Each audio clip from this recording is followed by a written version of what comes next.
Hello and welcome to Min's Clarity Through Debate in Mumbai on technology and banking. So far, all such discussions have been focusing on financial inclusion, handheld devices and core banking solution. But this time, we are going to have a very different kind of discussion, the role of social media, Facebook and Twitters and India's young population, how the banks are going to radically change their interface with young India.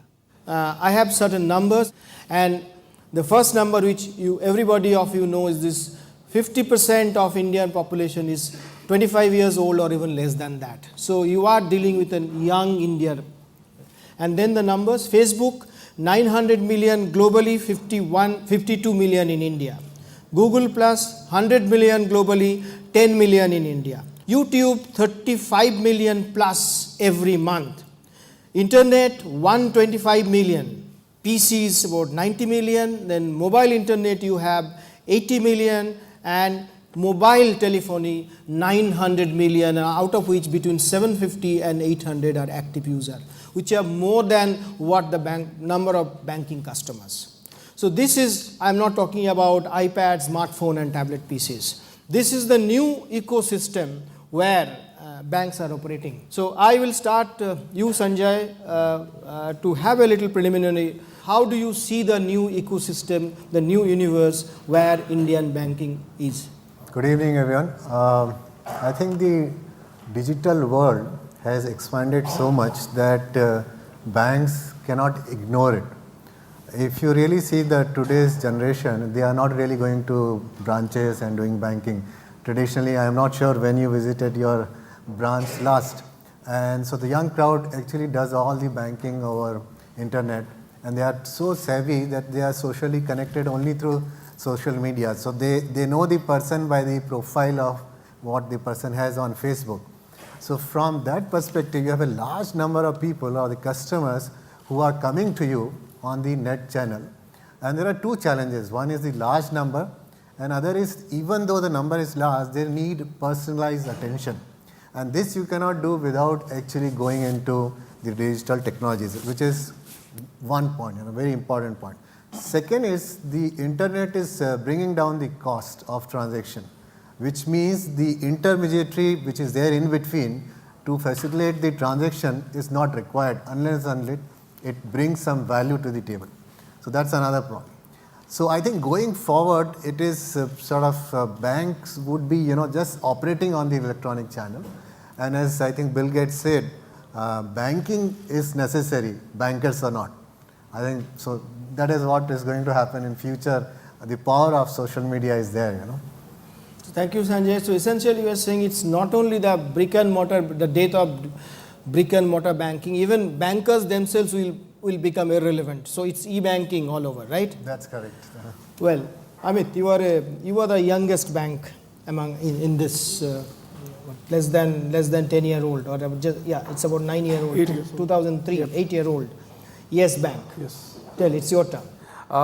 As far as our view or my view goes, I believe that you cannot ignore this media.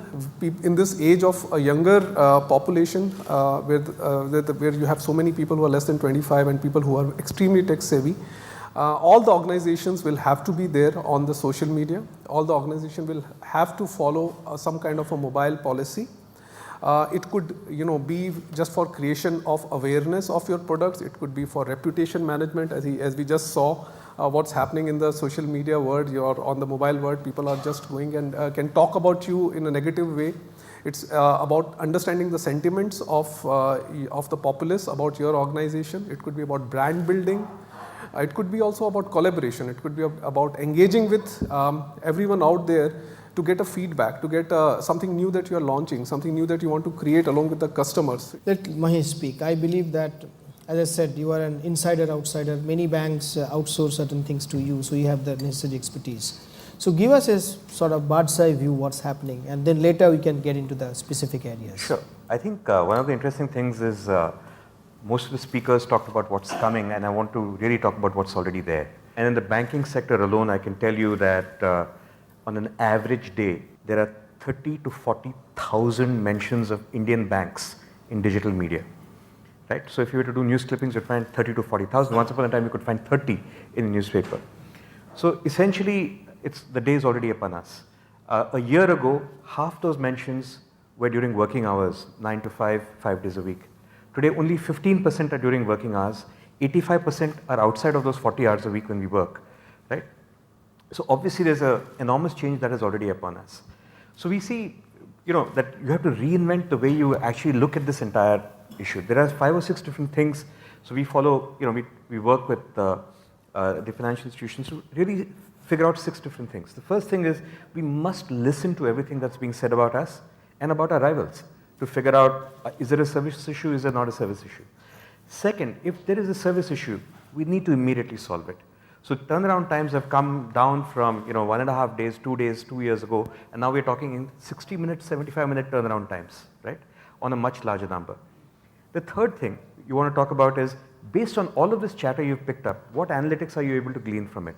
What percentage of your customers are happy with you or unhappy with you? What's the profile of those happy with you? What's the profile of those unhappy with you? And what can you learn from it? What are they saying? And hence, what do you need to emphasize in your communication? The fourth thing is, okay, now that you learned what you emphasize in your communication, what is it you go and communicate? Because this medium is 100 million people, where Facebook alone is half.